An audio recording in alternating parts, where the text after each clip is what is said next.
Hey guys, my name's Addie, and today I'm going to start by telling you guys a little story of Zacchaeus. Zacchaeus was a wealthy and powerful tax collector, but like most tax collectors and temple rulers, Zacchaeus was not very well liked within his community. This was mostly because him, like all tax collectors, were taking more than what they were allowed to take from the people that were paying the taxes. Within the book of Luke, we hear about Zacchaeus, and we hear that Jesus was walking through the town of Jerusalem, and Zacchaeus really wanted to see him.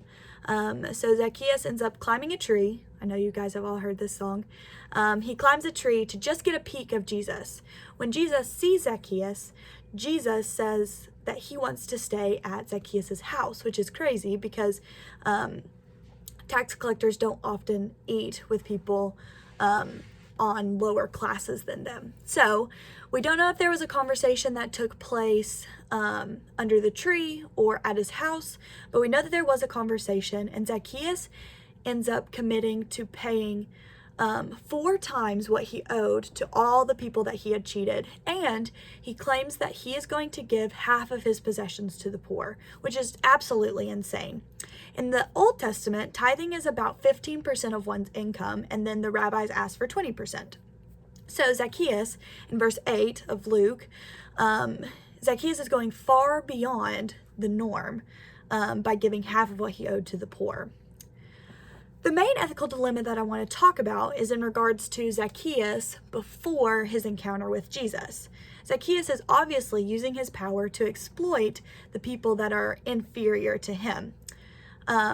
This is probably for a couple of reasons. One, Zacchaeus wasn't really liked by any of the people in the town anyway. Two, all the tax collectors were taking money from people that were paying taxes. It was a very normal thing to do. And 3, Zacchaeus wasn't educated and wasn't thinking about consequences or just being a good, ethical, moral person within these decisions that he's making. If I were to guess the parties that were involved in this, I would say it was Zacchaeus and the tax collectors around him influencing him to do this, the people paying the taxes, and Jesus, because Jesus is the one that has the encounter with Zacchaeus that ends up shifting his perspective. Through the ethical dilemma, Zacchaeus is most likely consulting the other tax collectors, but Zacchaeus saw Jesus and had a divine intervention, and his motives and life were changed in that instant. As we're people majoring in psychology and family studies, we are going to have opportunities to be in positions of authority or influence. And so that's something that we can't take lightly. And we might not be in a position to take one's money, but we will be entering into a very vulnerable spot with the people that we're working with.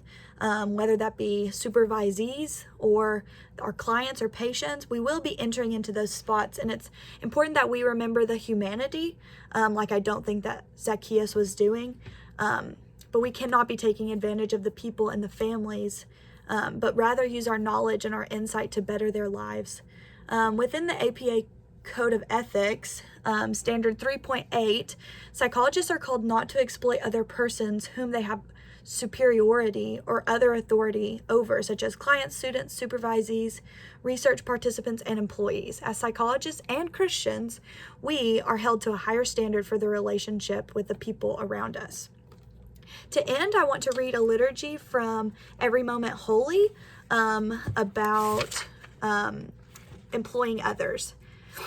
Dear God, teach me every day the way of Christ, how to better serve those I lead. May I be patient and gracious and slow to anger, recognizing always your image in those I interact with. May I trust first in you as my provision, that I might relate to others not as tools or commodities, but as fellow pilgrims and fellow beggars desperate for divine love. And may I, by the graciousness of my interactions with these people, establish a tone and a culture of kindness and grace that will permeate every inch of my being like a sweet perfume, like the aroma of Christ. Be present, O Lord. Thank you.